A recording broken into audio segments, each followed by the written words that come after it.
Untuk bagi guru-guru yang sudah lolos passing grade tapi belum dapat formasi, kita ingin dia tidak harus tes lagi. Pada saat formasinya keluar dia langsung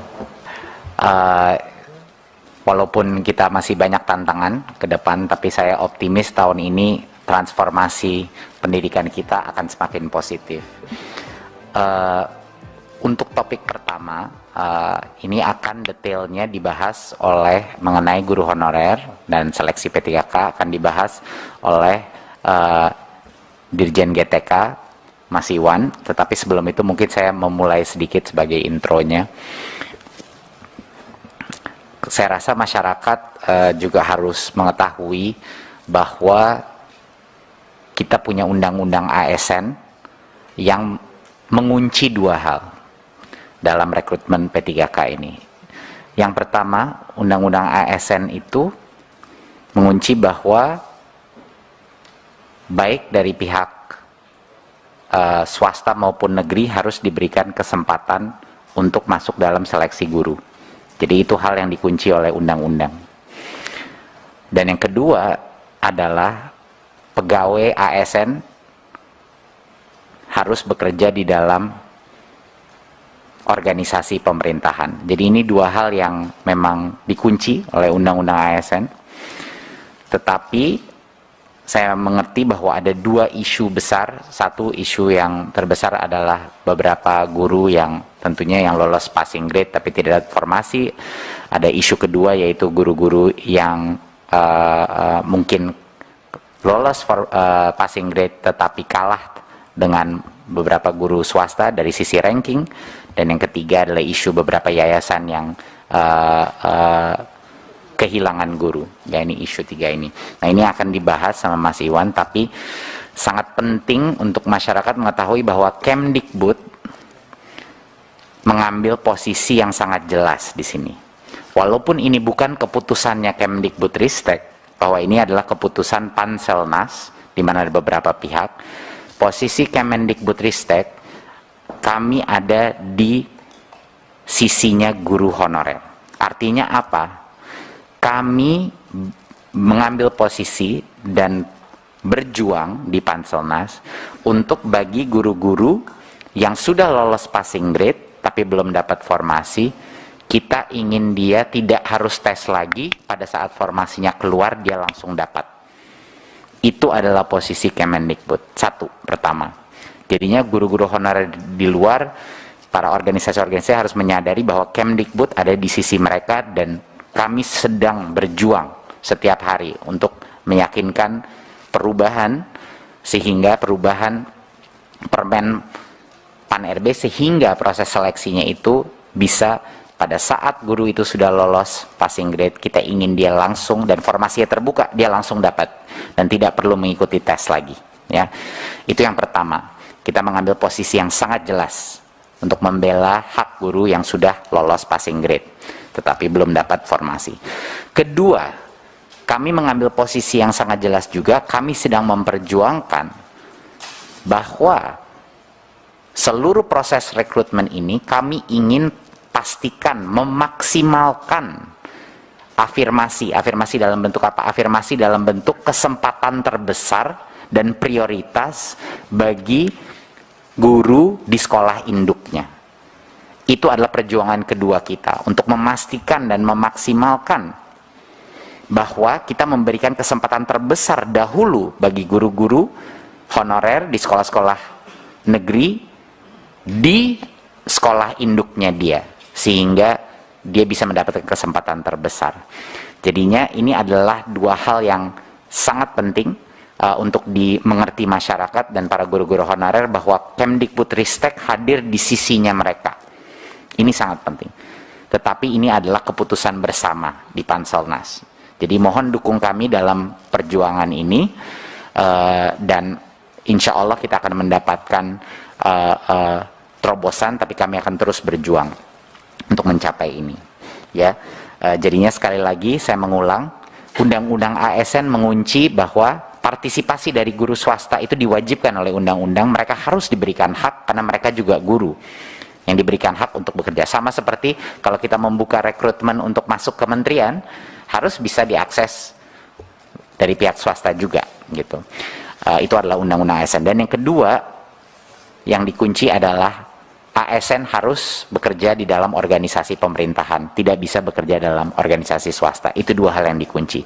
Jadi solusi kita apa? Tadi yang saya sudah bilang, kita harus membuat proses rekrutmen P3K ini lebih baik lagi, sehingga benar-benar memprioritaskan guru-guru honorer negeri di sekolah induknya dulu, kita berikan kesempatan. Dan yang kedua, yang sudah lulus passing grade jangan disuruh ngambil tes lagi.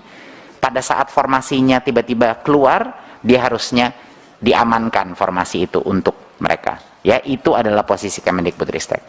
Poin saya terakhir sebelum saya berikan kepada Dirjen GTK adalah, Bapak Ibu, di tengah berbagai macam aspirasi dari masyarakat, janganlah kita lupa satu hal dan satu angka yang luar biasa. Hampir 300.000 guru di tahun 2021, guru honorer yang tadinya pendapatannya 400.000 sebulan, 500.000 sebulan, yang sengsara dengan gaji begitu kecil, sekarang telah menjadi P3K. 300.000. Kapan itu terakhir terjadi? Mungkin saya tidak, Bapak Ibu mungkin yang bisa lebih ingat, kapan itu terjadi? 300.000 guru sekarang kesejahteraannya terjamin, yang tadinya tidak. Jadi itu menurut saya suatu hal yang patut juga dirayakan, walaupun proses seleksi ini masih tidak sempurna, dan kita terus akan perjuangkan hak-hak guru induk, guru honorer, tetapi angka 300.000 ini tidak kecil, dan ini akan merubah kehidupan dan kesejahteraan mereka selama-lamanya. Jadi ini merupakan hal yang mungkin patut diingat juga. Dengan demikian dari saya, mungkin bisa saya berikan ke Mas Iwan. Silakan Mas Iwan. Terima kasih Mas Menteri. Assalamualaikum warahmatullahi wabarakatuh. Selamat pagi, salam sejahtera buat kita semua. Yang saya hormati pimpinan Komisi 10, seluruh jajaran pimpinan beserta anggota, Mas Menteri dan seluruh jajaran Kemendikbud. Izinkan saya juga menambahkan apa yang sudah disampaikan oleh Mas Menteri tadi. Ini hanya untuk menambahkan saja, karena sebenarnya prinsip-prinsip yang tadi sudah Mas Menteri sampaikan adalah poin-poin yang utama. Untuk melengkapi bahwa pertama, sejak kita memulai untuk memikirkan bagaimana ada sebuah terobosan untuk menyelesaikan isu guru honorer, Mas Menteri itu sebenarnya sudah mengambil posisi dari awal sangat jelas bagaimana guru-guru kita tidak boleh ada guru yang dibayar dengan tidak layak. Jadi ini sebuah hal yang dari hari pertama Mas Menteri sudah sampaikan kepada seluruh tim, dan kita memikirkan berbagai macam cara untuk melakukan itu. Hal yang tercepat yang bisa kita lakukan di awal, mungkin Bapak Ibu masih ingat, adalah ketika kebijakan Merdeka Belajar ketiga, BOS itu yang tadinya dipagu 15% untuk pembayaran guru honorer bisa menjadi 50%. Dan kemudian kita terus, BOS sekarang bisa jadi fleksibel, bahkan dengan masa pandemi ini, kepala sekolah bisa lebih besar untuk mengalokasikan gaji untuk guru honorer. Dan kemudian komitmen untuk bagaimana guru-guru kita mendapat kesejahteraan dan perlindungan kerja yang lebih baik ini kemudian kita rumuskan dalam sebuah seleksi untuk guru ASN P3K. Mohon maaf, bisa ke halaman 2, ya betul, halaman 24. Okay. Silakan Mas Iwan, mohon maaf.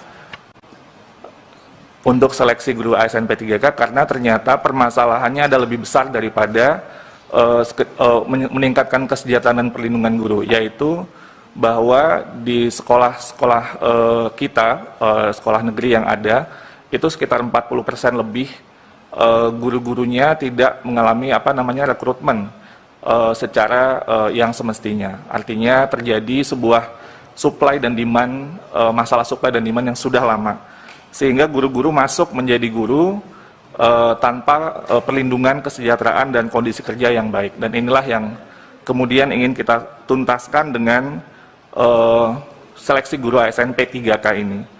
Dan angkanya sangat besar, angkanya itu kebutuhan rekrutmen guru di sekolah-sekolah negeri itu sampai 1 juta lebih formasi. Sementara guru honorer yang ada di sekolah negeri itu angkanya 742.000. Jadi ini sebenarnya kalau dilihat dari proporsinya, formasi itu lebih banyak daripada guru honorer yang ada. Jadi itu menunjukkan ketimpangan supply dan demand yang sangat besar. Dan itu yang juga ingin kita selesaikan sambil kita juga bagaimana peningkatan kesejahteraan perlindungan untuk guru-guru kita dan kesempatan mereka untuk mendapatkan kompetensi yang lebih baik. Lanjut. Kembali untuk mengingatkan Bapak Ibu terkait dengan lini masa seleksi guru P3K ini sudah melalui sebuah proses yang sangat panjang. Kita mulai dari dialog dengan Kementerian Keuangan untuk memastikan bahwa anggaran untuk 1 juta formasi itu disediakan, lalu kemudian dengan Kemenpan RB untuk memastikan bahwa formasi itu disetujui, dan seterusnya dengan Pemda kita sosialisasikan dengan seluruh Pemda, dan terus kita melakukan misalnya ada materi pembelajaran karena kita ingin guru-guru kita mempersiapkan diri dengan sebaik-baiknya, kita sediakan modul-modul untuk belajar, membantu mereka mempersiapkan diri, dan terus sampai kemudian desain tesnya pun kita ingin maksimalkan. Kalau biasanya tes ASN itu hanya sekali, ini bisa sampai 3 kali kesempatan, dan kemudian skema-skema afirmasi pun dipikirkan, sehingga barulah kita mulai tes itu di pertengahan tahun 2021. Dan desain dari tes ini untuk mengingatkan kembali, kita memikirkan afirmasi bukan saja dalam bentuk bonus poin, tapi juga afirmasi untuk sekolah negeri, dan juga afirmasi untuk Pemda. Jadi di tes seleksi tahap pertama itu tidak ada guru swasta yang boleh untuk ikut tes seleksi tahap pertama. Dan ini sebenarnya spiritnya adalah untuk memproteksi guru-guru di sekolah negeri. Jadi itu sebenarnya desain dari awal untuk seleksi tahap pertama. Dan untuk Pemda, tadinya kita memikirkan bisa lintas Pemda, tapi ternyata kita memikirkan juga berbagai hal yang mungkin bisa menjadi pertimbangan, itu baru dibuka di tahap ketiga. Sehingga afirmasi terhadap yang di Pemda yang bersangkutan itu sampai tahap kedua. Sehingga tidak terjadi sebuah mobilisasi yang bisa jadi lebih besar gitu ya.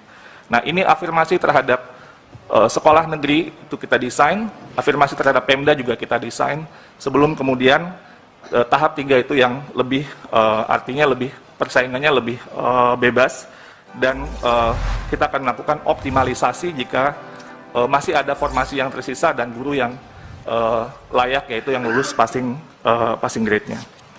Lanjut.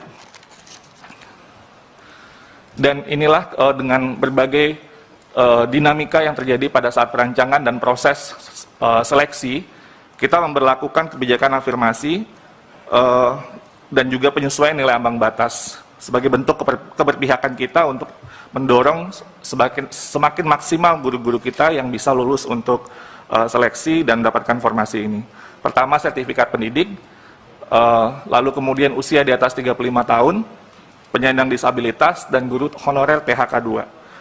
Dan kemudian kita lakukan juga kebijakan penyesuaian nilai ambang batas, di mana untuk guru-guru yang sudah lama mengabdi, yaitu dengan usia di atas 50 tahun, itu kompetensi teknisnya otomatis langsung 100%.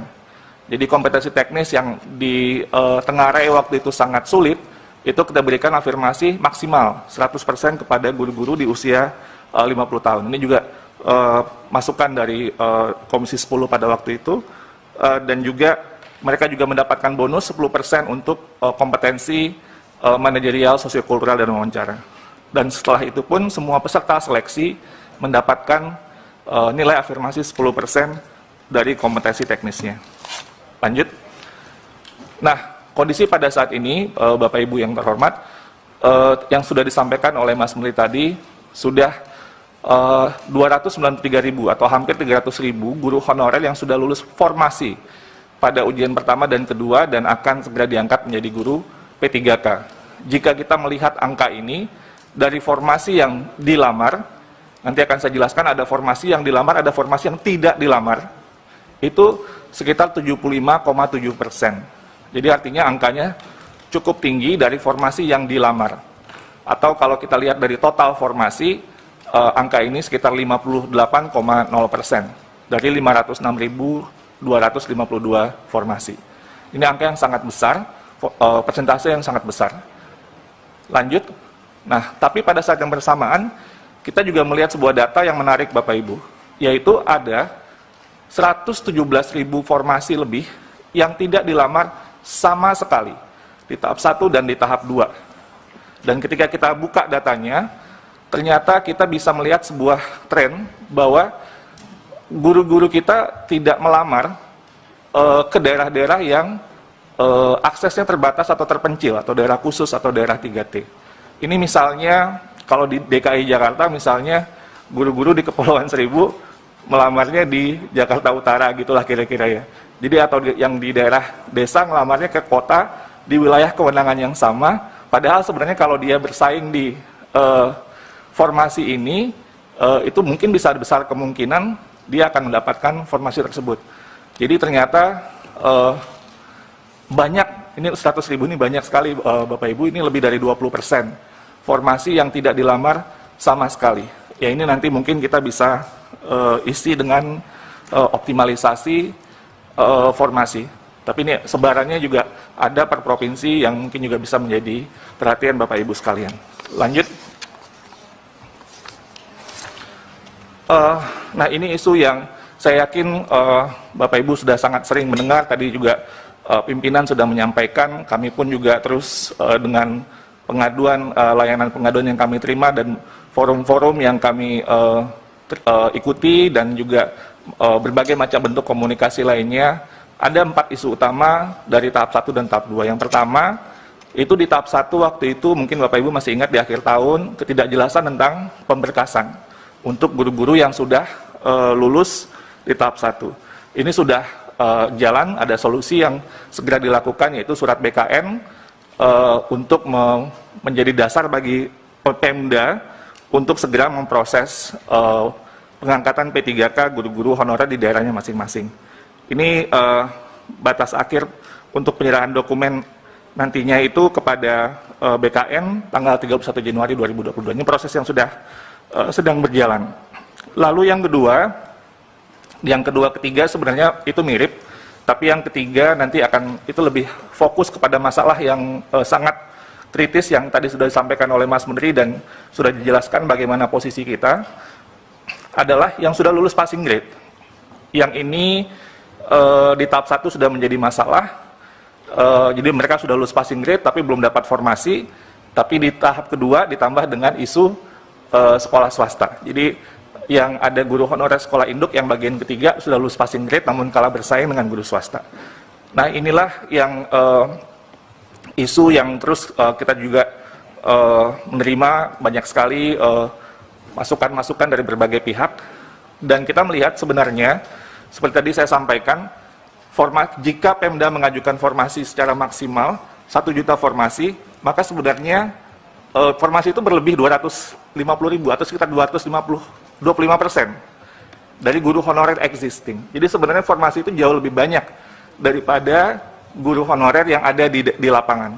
Jadi sehingga kita akan terus mendorong, memperjuangkan bersama-sama bagaimana Pemda bisa memaksimalkan pengajuan formasi tahun ini. Nah, yang waktu itu saya juga sama Kang Dede waktu di podcastnya juga menyampaikan tentang ini. Di tahun 2021 itu sebenarnya sudah ada surat dari Kementerian Keuangan untuk menjelaskan alokasi dana per Pemda.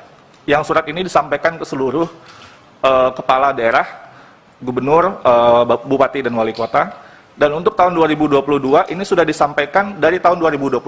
Jadi suratnya tanggal 13 Desember tahun 2021 dari Dirjen Perimbangan Keuangan untuk menyampaikan bahwa perhitungan anggaran P3K dalam dana alokasi umum itu sudah dilakukan dan bersifat earmark.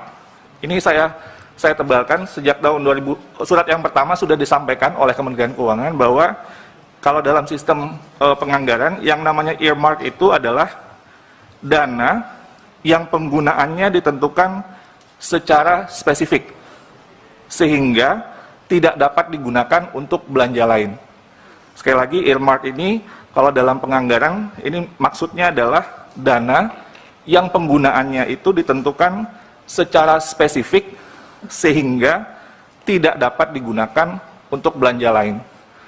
Dan ini ditegaskan ke surat yang sebelumnya itu sekitar bulan Maret 2021 untuk P3K 2021, untuk pengajuan 2022 yang sudah dihitung juga secara maksimal itu juga sudah dikeluarkan surat dari Kementerian Keuangan kepada seluruh kepala daerah. Nah, kami terus dan bersama-sama dengan Kemendagri, Kemenkyu, Panselnas untuk melakukan sosialisasi dengan semua Pemda untuk mendorong pengajuan formasi secara maksimal. Dalam forum ini juga bisa saya sampaikan, kami berencana besok Mas Menteri dengan Pak Tito, Pak Mendagri, beserta Menpan RB, Menkyu, dan Kepala BKN akan melakukan rapat koordinasi dengan seluruh Pemda, hostnya Kemendagri, dan untuk menyampaikan bahwa ini sudah dilakukan, sudah ada anggarannya, pengajuannya sudah harus dilakukan untuk memaksimalkan, mendorong Pemda, semua kepala daerah untuk mendorong mereka mengajukan formasi secara maksimal. Karena ini adalah kunci, Bapak Ibu. Kalau ini formasi 1 juta ini nggak diajukan secara maksimal, akan timbul masalah sudah lulus passing grade tapi nggak dapat formasi, padahal formasinya jauh lebih banyak daripada guru honorer existing. Jadi ini harus kita dorong terus, mohon bantuannya juga Bapak Ibu di Komisi 10 untuk mengadvokasikan ini. Dan yang seterusnya adalah tentunya seperti tadi yang disampaikan Mas Menteri, kita ingin mendorong ada segera terbitnya Permenpan yang baru. Sehingga aturan main yang baru, seperti yang prinsip-prinsip yang Mas Menteri jelaskan tadi, itu bisa kita langsung akomodasi, lulus passing grade, nggak perlu lagi ikut ujian. Jadi begitu formasinya muncul, itu mereka didahulukan dan mendapatkan formasi. Jadi itu perjuangan yang terus kita lakukan di Panselnas, dan Mas Menteri terus tentu juga mengadvokasikan hal ini. Setelah itu yang poin yang terakhir, dan ini yang juga tadi Mas Menteri sudah sampaikan, bahwa guru-guru swasta kehilangan guru-guru mereka. Kami sudah menginisiasi dialog, ya memang ada yang secara terpisah gitu ya, tapi waktu itu kita undang BMPS sebagai lembaga atau organisasi yang mewadahi berbagai macam sekolah-sekolah swasta atau badan musyawarah perguruan swasta, tanggal 6 Januari. Itu masih sangat sudah tahun baru, sebenarnya waktu itu di akhir tahun karena kita sudah ingin untuk melakukan dialog, tapi ketemu waktunya di awal Januari, dan kita mendengar berbagai masukan-masukan dari berbagai anggota BMPS dari berbagai provinsi, dari Sumatera sampai ke daerah timur, yang intinya tentunya bagaimana guru-guru swasta dari pihak yayasan ya tentunya ini, guru-guru swasta yang telah lulus formasi ini dikembalikan dan ditugaskan di sekolah swasta. Nah, tapi dialog kemudian berlangsung dan kita pada akhirnya memahami bahwa kunciannya itu ada di Undang-Undang ASN, dan BMPS itu akan mengajukan judicial review untuk Undang-Undang ASN ini. Lalu kemudian yang tadi sudah disampaikan oleh Mas Menteri juga, ya sesuai dengan undang-undang ya semua warga negara ini berhak untuk mengikuti kesempatan untuk ikut seleksi sesuai dengan undang-undang, dan juga kita mendorong semua sekolah swasta agar juga bisa membayar gaji guru-gurunya dan juga kepala sekolah sesuai atau minimum sesuai dengan UMR, sesuai dengan Undang-Undang Ketenagakerjaan. Lalu selanjutnya, slide berikutnya, Bapak Ibu, ini adalah gambaran perbandingan formasi dan kuota per daerah, tapi angka yang terpenting di sini adalah ada 758.018 formasi sesuai dengan rekomendasi Panja Komisi 10. Kita sudah melakukan perhitungan termasuk seperti masukan yang kami terima untuk guru agama. Itu 758.018. Ini perhitungan kebutuhan kita, dan ini kita ingin memaksimalkan angka ini kepada seluruh Pemda untuk dapat mengajukan formasi ini, sehingga tahun 2022 ini kita bisa insya Allah menyelesaikan masalah guru honorer dan juga seluruh formasi bisa terisi dengan baik. Terakhir slide-nya, ini maksudnya untuk meng-highlight Bapak Ibu apa yang mungkin nanti bisa kita share juga surat dari Kementerian Keuangan. tapi intinya adalah sudah ditetapkan alokasi DAU tahun anggaran 2022 berdasarkan formula alokasi dasar dan celah fiskal. Dan yang di sini yang ingin saya highlight adalah perhitungan kebutuhan gaji formasi ASN daerah dalam alokasi DAU ini untuk gaji pokok P3K guru yang lulus 2021 itu dihitungnya 14 bulan gaji. Sekali lagi, oleh Kementerian Keuangan, kebutuhan gaji pokok guru P3K 2021 itu dihitungnya 14 bulan. Artinya dihitung sejak Januari sampai Desember dengan asumsi itu ya, asumsinya penggajiannya dimulai sejak Januari sampai Desember dan ditambah ada gaji tunjangan hari raya dan kebijakan gaji ke-13. Itu dinyatakan secara eksplisit di dalam surat Kementerian Keuangan. Sementara untuk kebutuhan gaji pokok guru 2022 itu dihitung sebanyak 3 bulan gaji dengan asumsi proses terjadi, kemudian pengangkatan dimulai sejak Oktober 2022. Dan ini tentunya dana yang diperhitungkan di 2021 yang tidak terserap akan menjadi pengurang perhitungan kebutuhan penggajian P3K. Artinya jika Januari ini tidak diangkat, tidak dibayar gajinya, sebenarnya ada kelebihan di bulan Januari dan itu akan terus berlanjut jika prosesnya masih belum dilakukan atau belum selesai. Jadi anggaran yang dialokasikan sebenarnya ini cukup besar untuk 14 bulan gaji untuk 2021 dan 3 bulan gaji untuk guru yang nantinya diangkat atau lolos di 2022, seleksi 2022. Itu mungkin dari saya terakhir.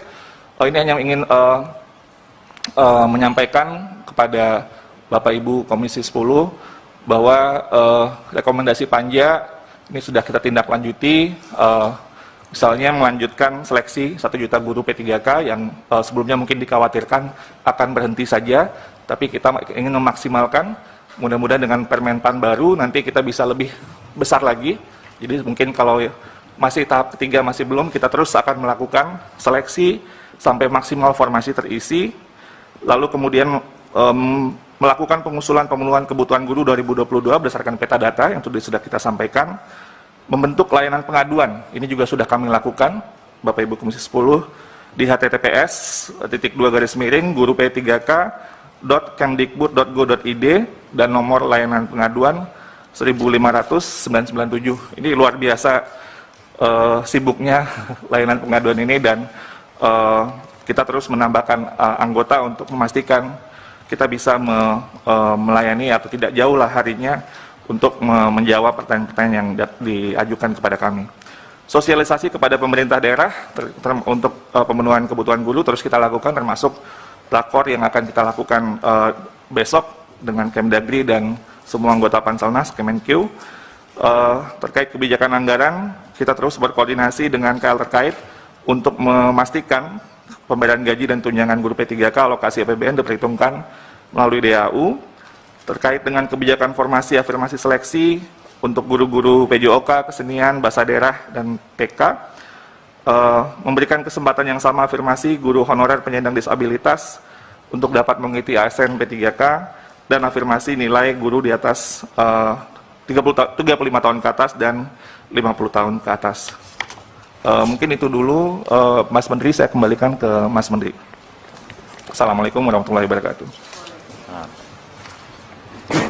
Terima kasih Mas Iwan, dan apresiasi saya Mas Iwan ini mengerjakan program P3K ini paralel dengan program guru penggerak, paralel dengan revitalisasi PPG program kita, semuanya di saat yang sama. Jadi saya ingin ucapkan apresiasi yang luar biasa untuk bisa mencapai sampai 300.000 Mas Iwan yang menjadi P3K.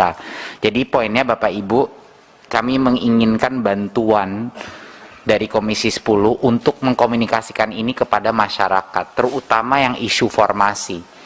Kalau semua Pemda telah mengajukan formasi yang kita inginkan sesuai dengan target kita, kita tidak akan ada yang namanya lolos passing grade tapi tidak mendapatkan formasi. Pasti semua yang lolos passing grade langsung menjadi P3K. Dan sekarang sudah sangat jelas surat dari Kementerian Keuangan sudah keluar bahwa uang anggaran untuk guru P3K itu sudah dikunci, sudah dikunci, artinya tidak bisa digunakan untuk hal-hal lain, hanya untuk itu, hanya untuk P3K. Jadi sudah tidak ada lagi alasan kenapa formasi tidak diajukan secara full sesuai dengan anggaran yang sudah dikunci itu, karena uang itu tidak bisa digunakan untuk hal-hal lain.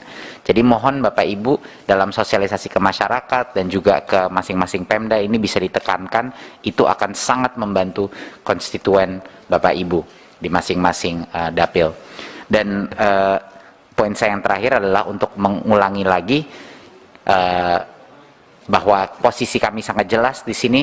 Kami berada di sisinya guru honorer yang merasa kami juga setuju dengan mereka bahwa guru honorer di sekolah induk yang lolos passing grade harus diprioritaskan untuk mendapat posisi itu, dan juga tidak harus mengambil tes lagi. Jadi itulah permintaan kita terhadap perubahan yang kami ajukan kepada Panselnas. Saya harap ini bisa ada titik temunya dan bisa kita memberikan keadilan bagi guru-guru yang sudah lolos passing grade dalam sekolahnya masing.